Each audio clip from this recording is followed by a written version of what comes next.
Title: My 6-year-old son went to Disney with my ex-wife, her new husband, and her parents. My phone rang. This is Disney staff. Your child is at lost and found. Shaking, my son said, "Dad, they left me and went home." I called my ex-wife. She laughed. "Oh, really? Didn't notice." Her new husband chuckled. Good kids never get lost. They had no idea what was coming. Chapter 1. The Call. I was fixing the squeaky cabinet hinge in my kitchen when my phone buzzed. The number on the screen said Disney Guest Services. At first I thought it was a mistake, maybe a promotional call.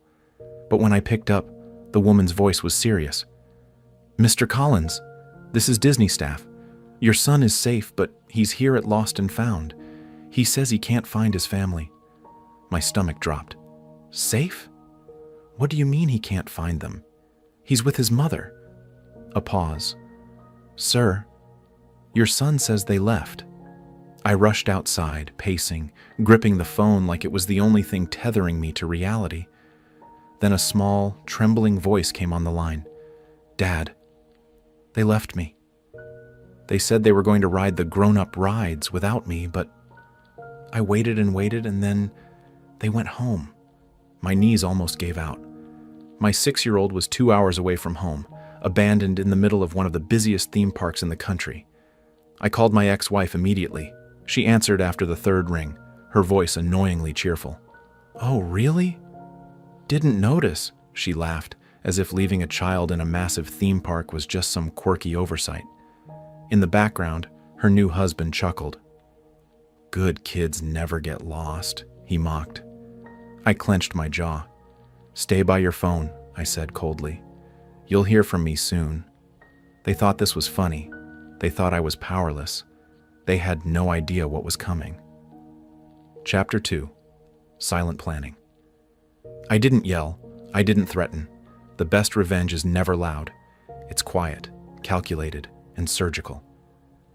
I drove straight to Disney, my mind running through every legal and personal lever I could pull. By the time I got there, my son was sitting with a staff member, clutching a melted Mickey Mouse ice cream in one hand and his small backpack in the other. When he saw me, his lower lip trembled, and he whispered, "I knew you'd come." I hugged him tightly, forcing myself to stay calm for his sake. But inside, I was a storm.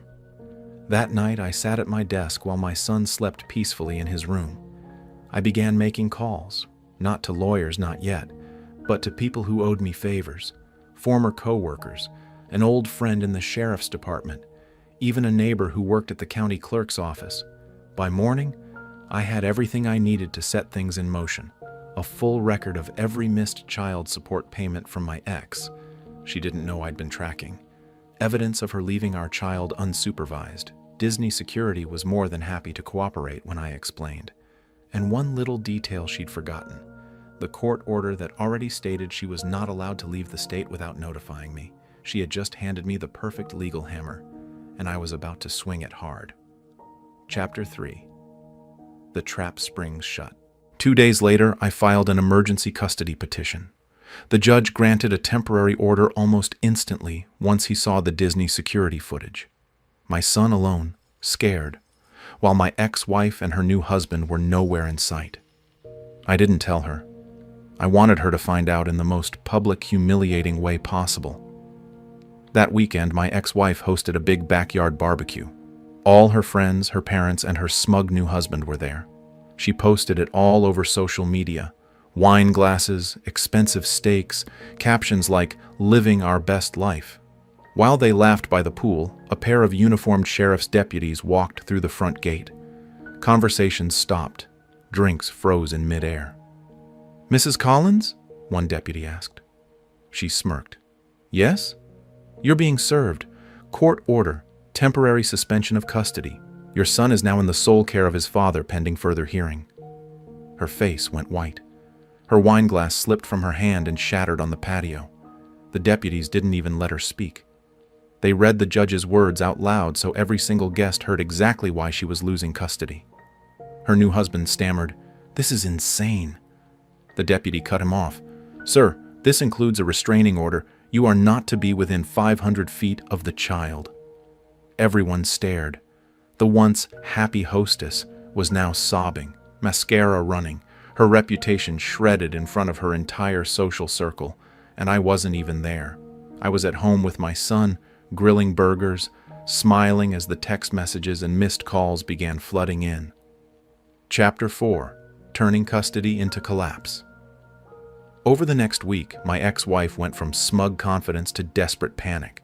She hired an expensive attorney, thinking she could fight the custody order. But every court date just made things worse for her.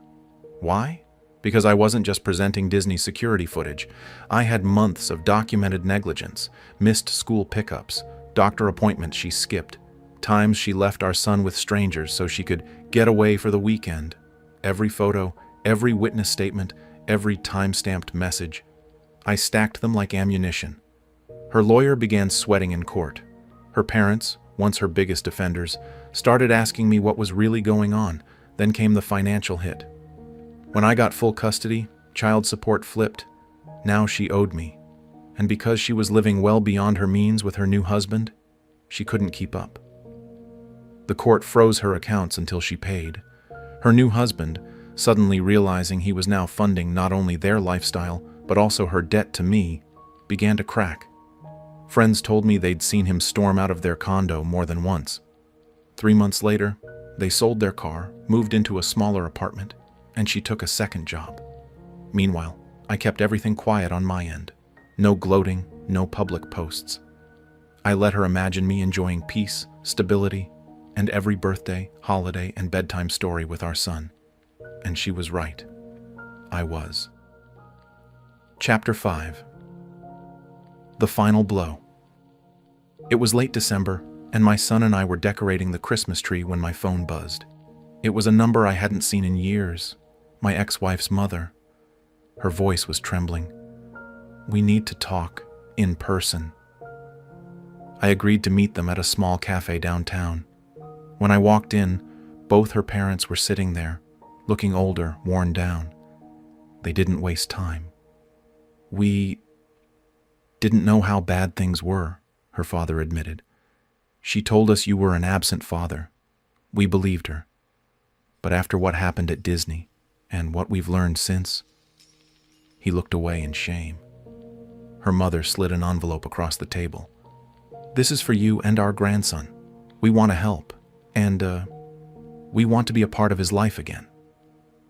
Inside was a cashier's check, enough to cover a full year of private school tuition and more. They were done defending her. I thanked them, but in my mind, the gears were already turning. I had one last move to make. That night, I sent my ex-wife a single email. No threats, no insults, just a scanned copy of the signed affidavit from her own parents, detailing everything they'd witnessed about her neglect. Within 24 hours, her lawyer dropped her as a client. Within a week, she'd lost every ounce of credibility in court. Her new husband? He bailed 2 weeks later, leaving her with debt, a ruined reputation, and no family left to lean on. The last time I saw her, she was sitting alone in a cheap diner, staring at a cup of coffee like it was the last thing she could afford. Me? I walked past, hand in hand with our son, and didn't even glance her way. Revenge wasn't loud this time. It was living a better life without her. Epilogue. My son's final word. A few months later, we were at the mall picking out new shoes for my son when we heard a voice behind us. "Hey!" It was her, hair messy, makeup smudged, clothes that looked like they'd come from a thrift bin. She forced a smile at my boy. "Sweetie, it's been a while. I've missed you." My son froze. He didn't step toward her, didn't hug her. He just looked her dead in the eye and said calmly, "No, you didn't. If you did, you wouldn't have left me at Disney." The color drained from her face. She opened her mouth, but nothing came out. He turned to me. "Dad, can we go? We've got better things to do." I smiled, proud beyond words. We walked away, leaving her in the middle of the crowd, not just abandoned, but forgotten. Sometimes the most brutal revenge isn't what you do. It's who you raise your child to become. Was this revenge perfectly justified? Tell us what you have. Think about this story in the comments below. Like the story, if you think this story is justified, share it with someone who needs this energy, and subscribe to Lauren's story for more jaw-dropping tales of betrayal and justice. Because here, every lie has its reckoning, and every betrayal finds its shadow. Stay sharp, stay strong, and stay tuned.